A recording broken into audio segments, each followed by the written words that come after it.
भरा गजल की आंख में भरा गजल की आंख में किसने आखिर नीर। किसने भरा गजल की आंख में किसने आखिर नीर, पूछ रहे थे ख्वाब में आकर गालिब मीर। बर्फीली हवाओं का मौसम है और सर्दी का एक अलग तरह का मिजाज है। कश्मीर जैसी खुशियां, कश्मीर जैसी वादी यहाँ पर जी जी नजर में आने लगी है और ऐसे में हमारे बीच, हमारे स्टूडियो में आज देश के जाने माने शायर इरफान झांसवी जी हैं। हम स्वागत करते हैं आपका। यूं तो हमेशा मुशायरों में बड़े बिजी रहते हैं, व्यस्त रहते हैं। इरफान भाई, नो न्यूज़ ओनली व्यूज़ में हम आपका स्वागत करते हैं अपने चैनल पर और जानना चाहते हैं कि देश में इस समय, खासकर हिंदुस्तान में, उर्दू की जो स्थितियां हैं वो क्या हैं। जी, मैं अपनी बात शुरू करूं तो एक बात मैं ज़रूर पहले कहना चाहता हूं कि एक अभाव है। मैं याद करना चाहता हूं काशीनाथ जी को, बहुत बड़ा पत्रकार, हंसमुख चेहरा। वो आज भी नज़रों में झूल रहा। उनके फोटोग्राफ्स देख रहे थे साथ में तो उनकी याद आ रही थी। तो मैं तमाम साहित्यिक जगत की ओर से, अपनी उर्दू जगत की ओर से मैं उन्हें विनम्र श्रद्धांजलि पेश करता हूँ। और इसके साथ ही जो आपने सवाल किया है, उर्दू का जब तक महदूद थी, जब तक उर्दू लिपि थी, लेकिन अब जब से देवनागरी में आ गई है तो ये जन जन की तक पहुंच रही है। तो मतलब देवनागरी में आना एक अच्छी बात है। और कम से कम ये होता था, इसको कंघी चोटी की या मोहब्बत की बस ज़बान समझा जाता था। लोगों को ये नहीं मालूम इसमें बहुत सारा काम हो रहा है और बहुत अच्छे अच्छे शायर निकल के आ रहे हैं, नए लड़के ख़ास तौर से, और बाकायदा सीख रहे हो।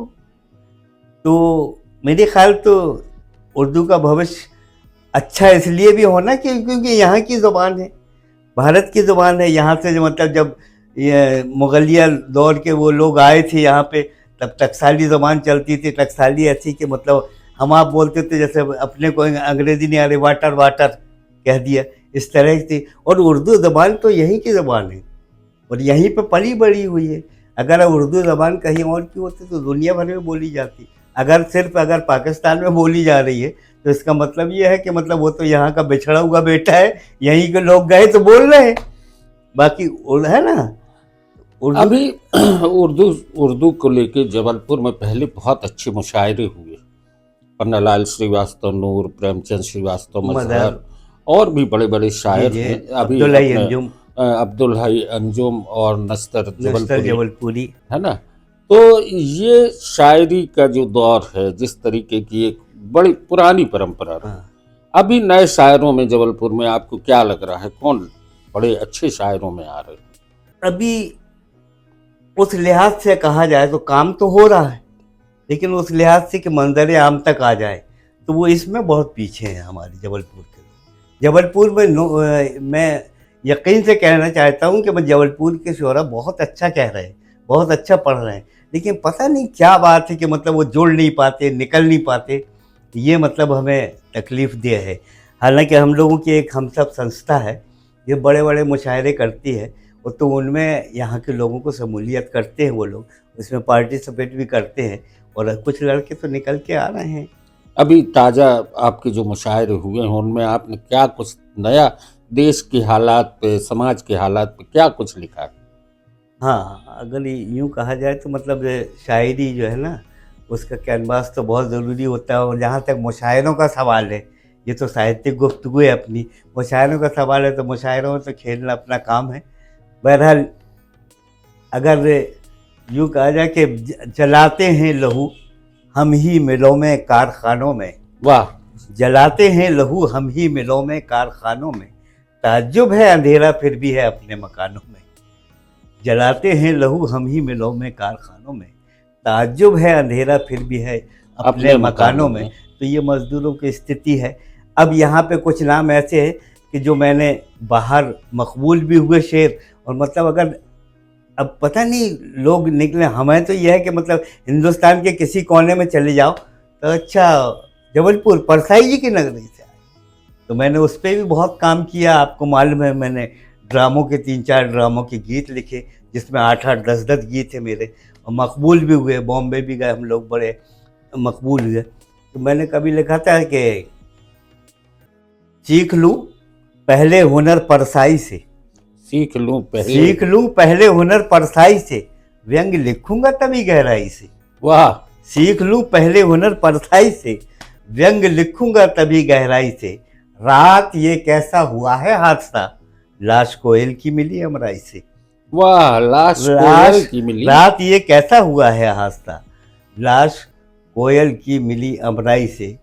और देखिए, एक एक ऐसा करेक्टर है जिसे बड़े हकारत से देखता है आदमी, लेकिन अगर स्वतंत्रता संग्राम की वो देखें तो उधर ही से पूरी स्वतंत्रता संग्राम का संचार होता था। जिस्म बेचा आत्मा बेची नहीं, जिस्म बेचा आत्मा बेची। जिस्म बेचा आत्मा बेची नहीं, ये हुनर ही सीख मुन्नी बाई से। वाह वाह। जिस्म बेचा आत्मा बेची नहीं, ये हुनर ही भी सीख मुन्नी बाई से। तो यूँ चलता रहता है। दोस्तों, इरफान भाई से हमारे बहुत लंबे समय से बहुत करीबी रिश्ते रहे हैं। नवभारत में आपने हाँ, उर्दू का पूरा एक 10-12 साल का वो सफ़र था हमारा, लेकिन उसका मकबूलियत का ये आलम था कि आज भी लोगों के पास उसकी कटिंग रखी हुई है। इस शहर में उर्दू अदब पे काम बहुत हुए। रतन सिंह जी ने एक अखबार निकाला था, सरदार रतन सिंह जी ने। उनने आफ्ताब जदीद, आपको ध्यान होगा हाँ, कि मुझे वो अच्छी तरह से मेरा इंटरव्यू छपा, उसमें पूरा 1 पेज मुझे दिया था उन्होंने। वो बहुत मकबूल हुआ। उर्दू की पत्रिकाएं धीरे धीरे बंद हो गई। अब अगर उस लिहाज से देखें मिश्रा जी, तो मेरा कहना यह है कि मतलब जब से ये इलेक्ट्रॉनिक मीडिया और ये व्हाट्सएप और इसका ज़माना आया ना, गूगल का, तो हिंदी की पत्रिकाएं भी दम तोड़ रही हैं। हम आप जो पढ़ते थे कहाँ हैं, ना वो अखबारों का पता है, ना उन मैगजीनों का पता है। एक छोटे अखबार, छोटी पत्रिकाएं और साप्ताहिक पत्रिकाओं का बंद होना भी कहीं ना कहीं बाजार की स्थिति में देखा जाए तो हिंदी और उर्दू या किसी भी भाषा के लिए बहुत ही खतरनाक होता है। भाषाएं अपने तरह से एक विचार को आगे ले जाती हैं, और हमने आपने बहुत पहले कई बार बहुत सारे मुद्दों पर हमारी आपकी बात हुई है। अभी जो सामयिक हालात हैं देश के, जिस तरीके से चल रहे हैं, उस पर कहीं ना कहीं आपकी भी नज़र होती होगी। जी। अखबार तो लिखते ही हैं, पत्रकारों की अपनी वो होती है, लेकिन एक शायर बड़ी तेजी से अपनी बात कह देता है और सरकार तक पहुंचा देता है।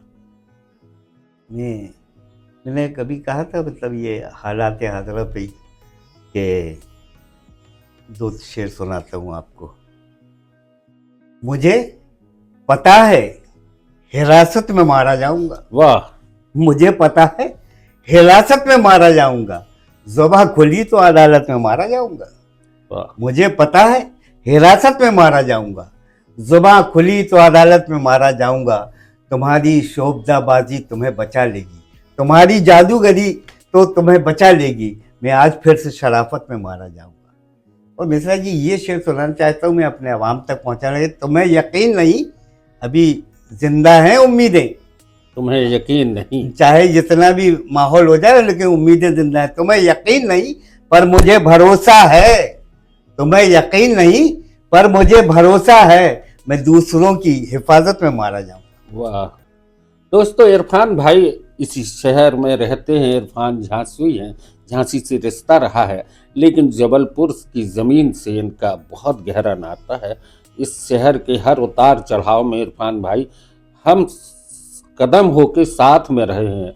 इन्होंने यहाँ इस शहर को कस्बे से शहर बनते हुए देखा है। आप जी सुरक्षा संस्थान में भी आपने नौकरी की, और आज की स्थितियों में अब क्या लगता है कि इस शहर की जो सुरक्षा संस्थानों की स्थितियां हैं वहाँ क्या? सुरक्षा संस्थान तो अब ऐसा है कि जो प्राइवेटीकरण हो चुका है, उनका पूरी तरह से हो चुका है। मतलब जब हम लोग थे जिस ज़माने में, आपने तो देखे सुरक्षा संस्थान के कभी सम्मेलन, हज़ारों की भीड़ इरफान जान भी संचालन कर रहे हैं। खैर वो अब ज़माने लद गए। तो अब क्या हो गया कि मतलब जहाँ पे 40-40, 50-50 हज़ार आदमी था, 30,000 अब मुश्किल से, मेरी जैसे मैं व्हीकल में था, मुश्किल से 1200 आदमी बचे हैं, जीएम से लेके पियून तक, मतलब कुल इतने लोग बचे। अब सोच लो, इससे अंदाज़ा लगा लो कि स्थिति क्या हो।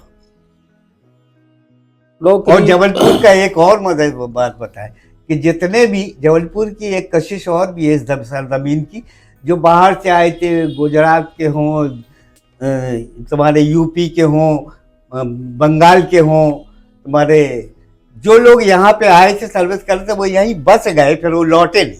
जबलपुर ने ये जबलपुर की खासियत मोहब्बत है, ये मोहब्बत है, ये पानी, इस मिट्टी का अपना रंग है, अपना ढंग है कि जो यहाँ आता है वो यहीं का हो जाता है। नर्मदा के पानी का एक ऐसा असर है कि गंगा किनारे से भी आया है तो वो नर्मदा किनारे बस गया है। और यही जो आपने शुरुआत की थी कि काशी भाई को याद किया। हाँ, उनसे तो मेरा बहुत अच्छा नाता था। हम आप तो ख़ास तौर से उनके साथ शामें भी गुजरी।